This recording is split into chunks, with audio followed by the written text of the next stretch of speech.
গাজীপুরের টঙ্গীতে ছিনতাইকারীদের ছুরিকাঘাতে এক পুলিশ কনস্টেবল গুরুতর আহত হয়েছেন। এ ঘটনায় স্থানীয় জনতা এক ছিনতাইকারীকে ধরে গণধোলায় ও তার হাতে থাকা ধারালো অস্ত্র দিয়ে আঘাত করলে সেও গুরুতর জখম হয়। মঙ্গলবার রাত 10:30টার দিকে এ ঘটনা ঘটে।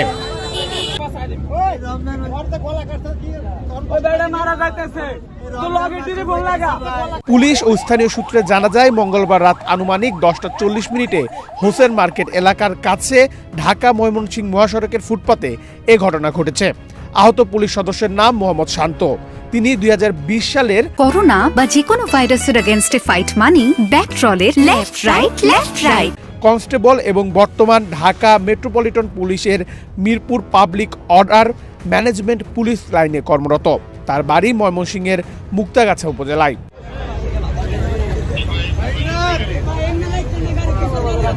ইফতারের দাওয়াতে আত্মীয়ের বাসায় এসে ফেরার পথে শান্তকে লক্ষ্য করে 2 থেকে 3 জন ছিনতাইকারী হঠাৎ আক্রমণ চালায়। এক পর্যায়ে তিনি বাধা দিলে ছিনতাইকারীদের একজন তার গলায় ছুরিকাঘাত করে। এতে তিনি গুরুতর আহত হন। পুলিশ আর দুজন মহিলা ছিল গাড়ির ভিতরে, পুলিশ ছিল ড্রাইভারে। ওই যে এইটাই কি করছে, মোটরসাইকেলে 3 জন ছিল, 2 জনের পিছে আসলে একবারে পিছে। পরে কি করছে, ওই যে মহিলার ব্যাগ আর পুলিশের যে সদস্য ছিল ওর সাথে ব্যাগ নিয়ে গেছে কামড়ালে ওই লোক কি করছে, তারে লইয়া মোটরসাইকেল তো সরজমিনে নিচে পড়ে গেছে। আমরা এই পাশে 4 দোকানে বসে আড্ডা দিতেছি হাউস করার ভিতরে। এর ভিতরে চিল্লাচিল্লির আওয়াজ শুনে আমরা বের হয়েছি। বের হয়ে দেখি একটা গলাকাটা লোক, গলাকাটা পিঠটা রক্ত বের হইতেছে। এই লোকটা এই যে ছিনতাইকারী পড়ে রয়েছে, ওর পিছনে ছুটছে, ওর পিছে পিছে দৌড়ে আসতেছে। ওর সাথে হাতে একটা সুইচ গেট ছিল, সুইচ গেটটা তো নিচে নিচে এই সুইচ গেট দিয়ে ব্যাটার গলায় পার মারছে, হাতে আর পিঠে। ওই লোকটাই ওরা চাপড়ে ধরছে। এখানে যাকে আহত করা হয়েছে সেই আর কি ছিনতাইকারকে ধরছে।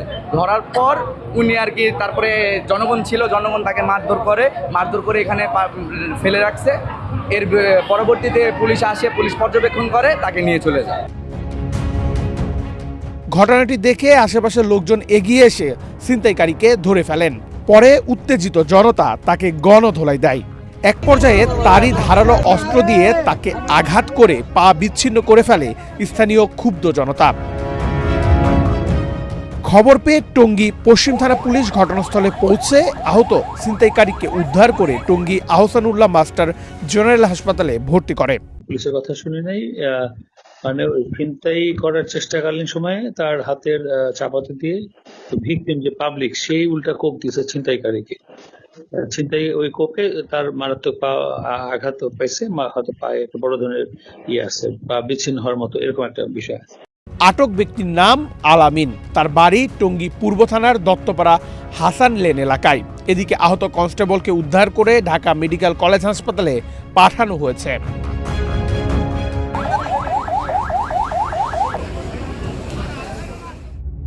নেহাল আহমেদ প্রান্ত, বাংলাদেশ প্রতিদিন।